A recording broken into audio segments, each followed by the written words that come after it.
Yo, what is up, guys? You absolute legends. So, I haven't made a video in a really long time. Been really busy doing schoolwork and doing my military stuff. I admit, I kind of lost the fire a little bit, but we're back. So, let's cut to the chase. Let's get straight into it. Today, we're talking about medical nature of illness and how to prevent some of them, as well as some drugs and stuff you can do to prevent it. So, okay, let's start with some basic things. So, as an EMT, you want to know your OPQRST, right? OPQRST. So, O stands for the onset, right? Like, when did it happen, right? When did it happen? When did it happen, right? You want to know when did it happen, right? Open like that, right? And then you got your Q, right? No, my bad. Your P stands for provocation, right? Basically, what makes it worse? Like, you touch it, will it hurt? You move your arm up, will it hurt even more? Stuff like that. What makes it worse? Then you got your quality for your Q. Quality, right? The nature of the symptom. Like, how bad is it? Does it look bad? Is it like a first, second, third degree burn? Something like that. And you got radiation. Does it spread, right? Like, if you got chest pain or something like that, do you feel the pain in your arm too? Or like other stuff like that? And you got your severity, right? Basically the intensity. Like, from the scale of 1 to 10, how painful was it? And then you got T as time. Time would be how long ago. How long was the pain? When did you got? Basically, like how long. One says when, and time is how long. Right? You got that? Cool. Now we need to know about samples. You should definitely know these as a medic or EMT. Really. Okay, so S would be of course your symptoms or signs and symptoms. Either way, signs and symptoms. Let me spread this out real quick. So that A would be allergies. You don't want them to go to anaphylactic shock. I mean medications. You want to know your medications because certain type of drugs out there, you can't give it to your patient if they have taken other medication. Like, because some medication you can only give a certain amount of dose per day, or like some medicine like nitroglycerin, you can't give it to a patient if they're using ED drugs, right? Now P stands for pertinent medical history. You want to know about the history, right? And then L will be last meal or last oral intake, right? When did they eat last? When was their last medicine? Blah blah. And E would be events leading up to injury or illness, right? You want to know what caused that to happen, so we can get an idea of what we're dealing with.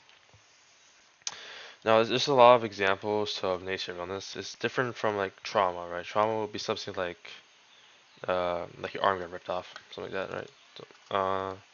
So some examples would be like, so nature of illness examples. It can be like respiratory, right? It could be like respiratory. It could be like chest pain. That's a huge one. A majority of your calls as EMT would be chest pain, right?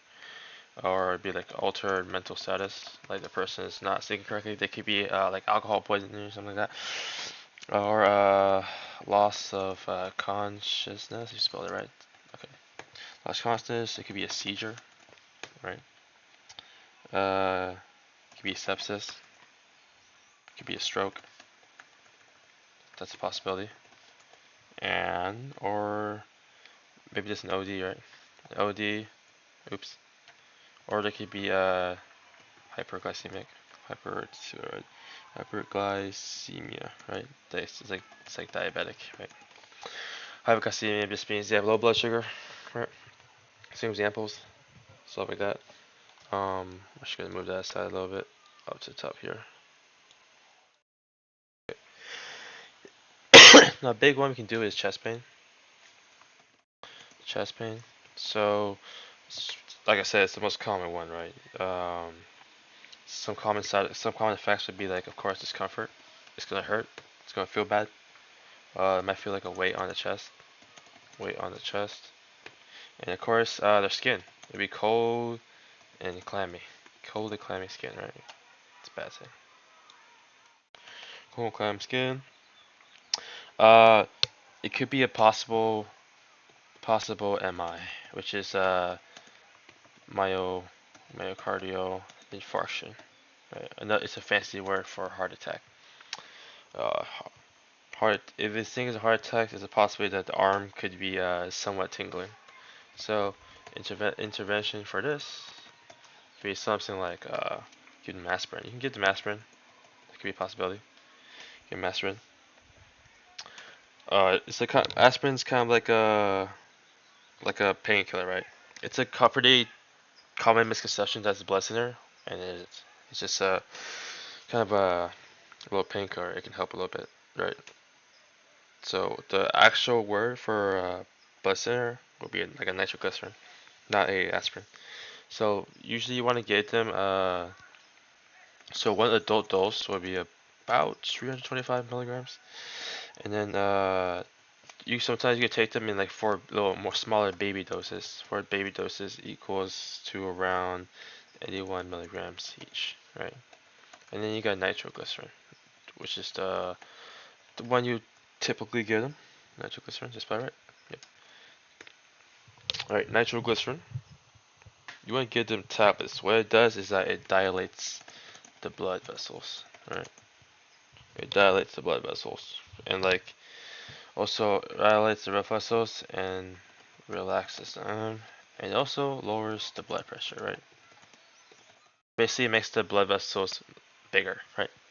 Cause less the blood moves through easily. Right? Because usually when you have a heart attack, something's causing uh, blood to stop flowing to the heart. So the blood muscles and stuff around in the heart cells start dying, and then your body freaks out and kind of goes like, "Yo, we gotta do something about it." And then that part starts hurting like a bitch, right? You don't want to give it to the patient. Don't give to patient if their BP is below 100. That's bad. Okay, and you give it you give it sublingually, which means you put it on the tongue. Under the tongue, right? Under the tongue. And another important note is important, right? Important.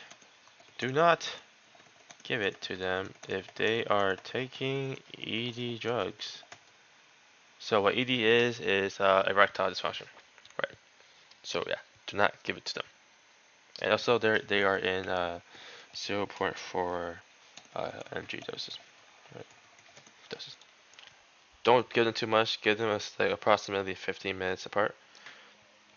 Alright, there are some side effects. They might feel like a little burning or maybe a little headache, but should be fine. And there's also patient rights, okay? Patient rights. Patient rights. Patient rights. Of course, we want the right patient, right medication, right dose, right route, right time, right education. No, you gotta tell them how to use it, right? Right to refuse. Right to refuse. And right response. Of course, right documentation. Cool. Put that aside over here. Very nice. Now we're gonna talk about some respiratory stuff. So uh, some respiratory stuff, right? Some common ones would be like COPD, which is chronic obstructive pulmonary disease, or CHF, which is congestive heart failure. And then some of them can be like even anxiety, like a panic attack, or difficulty breathing could be asthma. Just a potential one. And as well as chest pain, or they can have allergic reaction, which is anaphylactic, right? Uh, Usually, when it comes to respiratory stuff, there's not much you can do at the EMT level. You could give them just give them oxygen, really. You can give them through an NRM, non-rebreather mask, or if they really don't want to put on the mask, you can give them a nasal cannula. If you work in the medical field at all, you definitely know what that is, right? Big one is asthma. So a lot of patients they'll know they have asthma, right? They'll have like their inhaler with them, which is like something like albuterol or something. Make sure it's theirs, because when you take out their inhaler, make sure it has their name on it, right? You want them to completely exhale all the air in the body, and then inhale, and then hold it in so you can have as much medicine as possible. Now, for stuff like an anxiety attack, you basically just want to like give them a calming direction, like tell them that you're here with them, and then give them like direction like breathe in with me, breathe out, and you kind of like do it with them, you know. It's yeah, again, it's not really much you can do there. You could give oxygen, but best case scenario is just give them calming directions. Now, for allergic reaction, that's anaphylactic. You could give something called an EpiPen, of course, EpiPen. An EpiPen. Just remember that it's blue to the sky, blue to the sky, orange to the sky. Because basically, if you accidentally shoot the needle up your thumb while you're giving someone it, yeah, you're kind of screwed. You're gonna kind of go to the ER, and then they're gonna like dunk your head in like a bowl of ice and like turn it upside down, something like that. So make sure you put it there. The reason why you put it in the side because it's like a very meaty, muscly part of the body, and it's able to reach more, right? Now, the adult dose is about 0.3 milligrams, while the pediatric dose is around 0.50 milligrams, so about half that. So some side effects of having anaphylactic shock could be like difficulty breathing, the face might be swelling, they could get hives or rashes, stuff like that. Now we're gonna talk about some GI emergencies. The some of them can be like diarrhea or maybe like dehydration. We call it dehydration. They're past that you can give them like IV, but like that's odd. I have a EMT school practice. That's before like a AEMT or even paramedic, right? You want to get the vital signs, get the normal patient assessment. You want to put them in the supine position, which means like they're kind of like sitting like this, supine. Sometimes they'll have their legs like up. Forgot that position is called, but like basically like a backwards semi-fowler, right? Stuff like that. Or they can have something called a triple A. Well, triple A is a abdominal aortic aneurysm. So it's basically when they feel like a very sharp pain underneath the diaphragm. It's like a tearing pain. It hurts crazy, high intensity. So you can do is like you put your hand in the belly, see if you can feel any sort of pulse, and then yeah, could get hammers. It's our school practice, but yeah, can't really do anything about it. It's called let me write it down for you guys. AAA, aortic. I spell it again. No, my bad. Abdominal aortic aneurysm. Right. Then you got something like sepsis. Sepsis is basically like a very serious systematic infection. It can the infection can be caused from like anything, like just like touching something dirty or like from a cut or something, or it can even be caused from surgery. Because surgery, yeah, it has to be very sterile, but like anything can happen, right? You can become fever, lethargic, like you feel a lot of fatigue. They can even be hallucinating, and you have delayed speech. So when something like that happens, just get them, just yeah, be fast transport. Yeah. And then you got seizures, right? Seizures, they basically like be like flopping like a fish, really, and just you can be tense, and a lot of times, a lot of seizures will end by the time you get there. And basically, what you want to do before seizure is just transport immediately, right? And then there's also the Glasgow scale for seizures. I'm not gonna go too deep in that, but it's basically what it is. What else we got here? Then we got strokes, right? So there's just like three main types of strokes that I kind of want to talk over. There's a TIA, which is a transient ischemic stroke. I spelled it fucking wrong. Ischemic stroke, right? And then we got the IS or the ischemic stroke, which is kind of like a variation of that. I should have put that first, but yeah. HS would be a hemorrhagic stroke, which is very dangerous. Hemorrhagic stroke. Did I spell it wrong? Yeah, hemorrhagic stroke. So what TIA is basically like a mini stroke that kind of comes and goes. There's really not much you can do about it because a lot of times when you by the time you get there, the stroke will be over. So yeah. So basically, what stroke is, it's basically when like blood kind of stops going to the brain, and then the brain kind of has like a kind of gets like a brain fart basically, and then they kind of yeah they kind of go a little weird. And there's ischemic stroke, which is the most common one. Basically, a blood clot or like an embolus gets trapped in the brain, and the part of the brain can get oxygen. So your brain only has about 5 to 15 minutes ish before brain cells start dying, and you get permanent brain damage. So gotta be fast at it. But pretty sad part is like seeing about like now at like 90% of stroke victims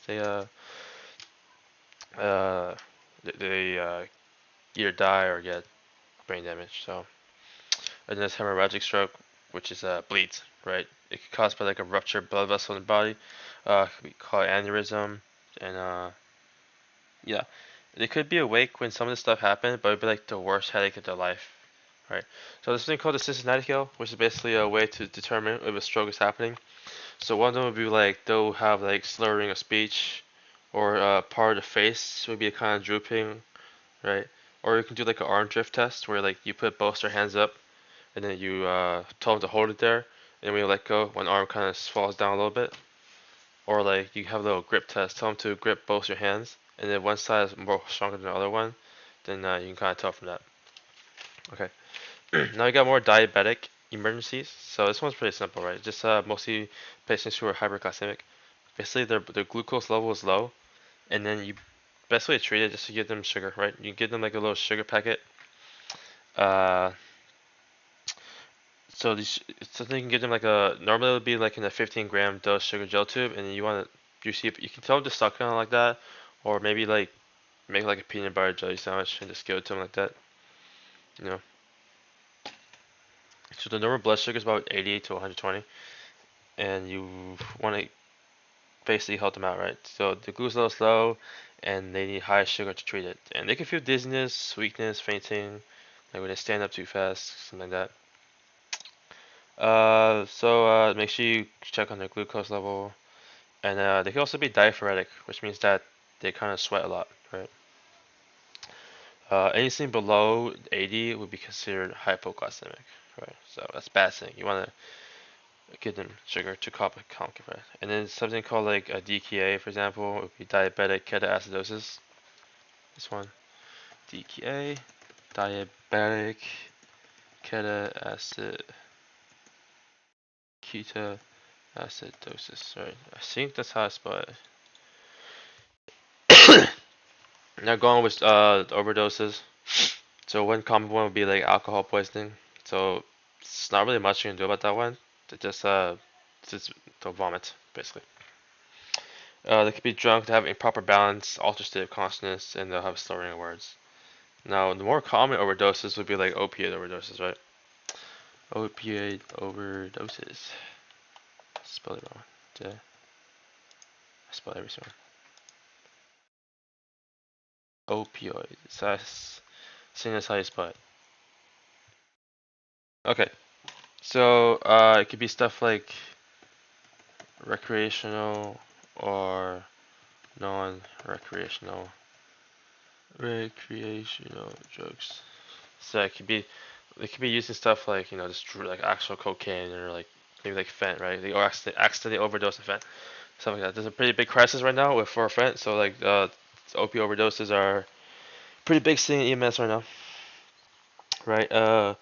So you want to check their blood sugar, check their blood pressure, the vitals, all that stuff. And you want to get usually when it comes to that stuff, you want to get in something called Narcan, right?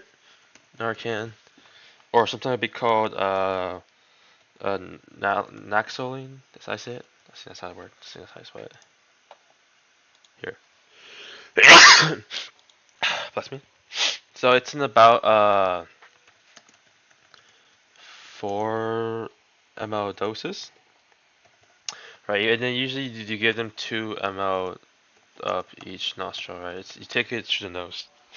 You want to get this slowly over time, but you could potentially get them through it in IV or muscle. But you just gotta remember that we usually when it comes to giving any patient any type of drugs through the mouth, like sublingually or just orally, stuff like that, or even through the nose, you gotta make sure they're lurking away, right? Because you want to give it to the patient that's like kind of like half there, because what if they choke on it, and then now you got to get the freaking tube to suck it out. So that's really important. Because the patient chokes on you, then what's the point, right? What else? Let's see what we got here. Um, no, there's also a lot of different types of shocks. I'm not gonna go too deep into this hypovolemic shock. It's like volume, like they lose too much blood, or distributed shock, which should be stuff like a allergy or like a sepsis. The vessels be dilated. Uh, they have volume. They have blood in their body, but there's like too much space, you know. And there's obstructive shock, which is something like heart failure or like a heart attack. Basically, something's stopping blood from flowing to a certain part of the body. And there's cardiogenic shock. Yeah, cardiac tamponade, tension, pneumothorax, stuff like that. Not gonna go too deep into that. Or like a pulmonary embolism, basically where a blood clot gets stuck in the heart, in the lungs. And it's also your primary and secondary descendants. Not gonna go too deep into that. And then it's also CPR as well. So CPR is just for the it's when the heart stops. But usually when you do a CPR, I'm gonna cover it briefly. Basically, 100 to 120 compressions per minute, and then you want to give them basically 30 compressions and 2 breaths, right? Go around 2 to 2.4 inches deep, and then you want to check their pulse every 5 cycles. And then keep doing that, and then the moment you get an AED available, use that ASAP. Stop CPR and immediately use the AED. Right, the AED is basically used to shock the heart, kind of like restarting your laptop or computer or your phone. Basically telling it to shut up, basically. Resetting it so it works again. Yeah, that's pretty much it for now, but kind of a shorter video this time. Kind of makes things a little longer than usual, but next time we're going to kind of continue on embryogenesis and maybe start talking about some stuff about cell lineage, like the mechanisms of development of cell specialization and determination. And maybe cover some stuff in neurulation, gastrulation, and the germ layers, as well as getting into more about the trimesters of birth and then the fetal circulation and all that nonsense. But yeah, see you guys next time in the next episode. Thank you.